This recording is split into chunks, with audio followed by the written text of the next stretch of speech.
बिहार का मखाना, जिसे पारंपरिक रूप से हमारी थाली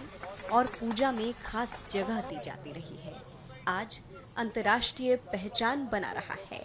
भारत सरकार ने इसे बड़े गर्व के साथ दुनिया तक पहुंचाने का काम किया है। पटना से केंद्रीय वाणिज्य एवं उद्योग मंत्री पीयूष गोयल ने अमेरिका सहित 3 देशों के लिए मखाने की पहली खेप को हरी झंडी दिखाकर रवाना किया। ये सिर्फ एक खेप नहीं, बल्कि बिहार के किसानों की मेहनत, उनकी परंपरा और भारत की बढ़ती ताकत का प्रतीक है। मखाना, जिसे अंग्रेजी में फॉक्स नट्स कहा जाता है, सेहत के लिए सुपर फूड माना जाता है। कम कैलोरी, उच्च प्रोटीन और एंटीऑक्सीडेंट्स से भरपूर मखाना अब अमेरिकी और अन्य देशों की रसोई तक पहुंचने वाला है। ये बिहार की उपज को वैश्विक बाजार से जोड़ने का एक ऐतिहासिक कदम है। सरकार का मानना है कि इस एक्सपोर्ट से न सिर्फ किसानों की आमदनी में बढ़ोतरी होगी, बल्कि बिहार की वैश्विक छवि भी और मजबूत होगी। आत्मनिर्भर भारत के विजन में इस तरह के स्थानीय उत्पादों को वैश्विक स्तर तक पहुंचाना बेहद अहम माना जा रहा है। आज ये मखाना सिर्फ एक कृषि उत्पाद नहीं, बल्कि बिहार की संस्कृति, परंपरा और भारत की आर्थिक प्रगति का दूत बनकर दुनिया की यात्रा पर निकला है।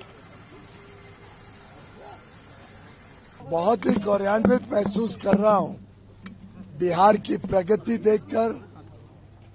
बिहार के युवा युवती की उद्यमशीलता देखकर, उनका उत्साह देखकर। जिस प्रकार से माननीय प्रधानमंत्री नरेंद्र मोदी जी केंद्र में और माननीय नीतीश कुमार जी राज्य में डबल इंजन की सरकार से प्रदेश को एक उज्जवल भविष्य देने का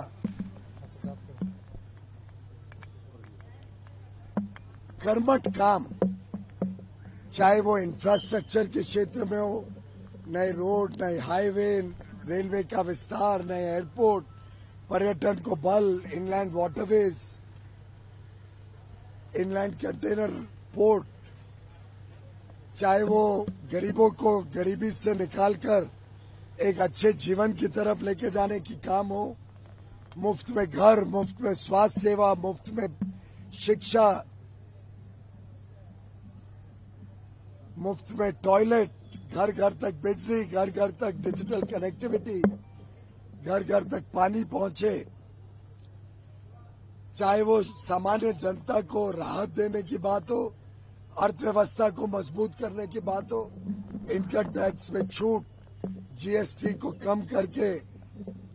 लोगों को और सुविधा देना कि वो रोजमर्रा के खर्चे उनके कम हो, किसानों की आमदनी बढ़ाने के लिए किसानों को सहायता देना, किसानी क्षेत्र में जो उत्पादन है उसका फूड प्रोसेसिंग, वैल्यू एडिशन करके, जैसे आज बिहार से मखाना न्यूजीलैंड, कनाडा और यूएसए तीनों विकसित देशों में बिहार की बेटी ने तैयार करके भेजने का साहस किया। जिस प्रकार से बिहार एक सांस्कृतिक प्रदेश भी है, बिहार की विरासत हम सबको गौरवान्वित करती है, उसी प्रकार से अब बिहार का एक एक युवा युवती उद्यमी बनेगा, अपने पांव पे खड़े होगा, नए रोजगार का सृजन करेगा, नए प्रयोग, नवाचार के साथ अपने आप को जोड़ेगा। और मुझे पूरा विश्वास है ये जो प्रगति, ये जो विकास बिहार देख रहा है, महसूस कर रहा है, उसका लाभ ले रहा है, उसको देखते हुए आगे आने वाले विधानसभा चुनाव में ऐतिहासिक विजय नीतीश कुमार जी, मुख्यमंत्री जी के नेतृत्व में एनडीए को मिलेगी और पुनः एक बार नीतीश कुमार जी के नेतृत्व में एक अच्छी एनडीए की पारदर्शी, ईमानदार सरकार, विकास से प्रेरित सरकार, बिहार को नई ऊंचाइयों पे लेके जाने वाली सरकार,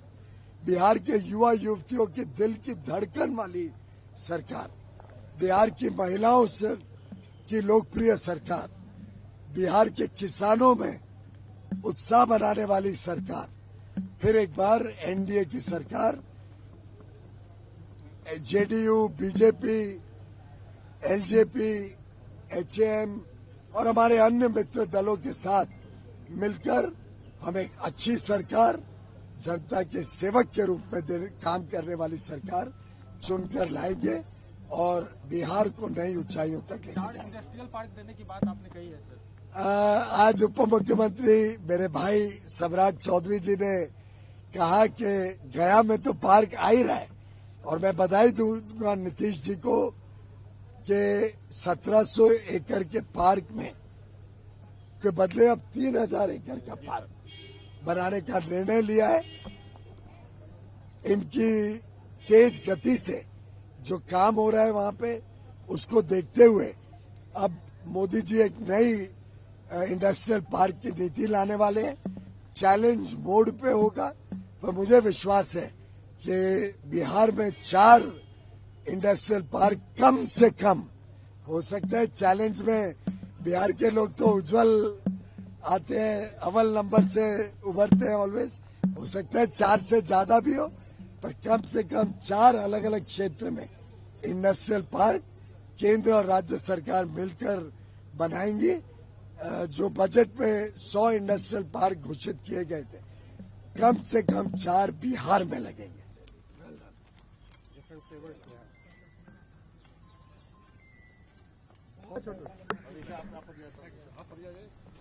आप इसको ले लीजिए, आप उसको ले लीजिए, अपने प्रोडक्ट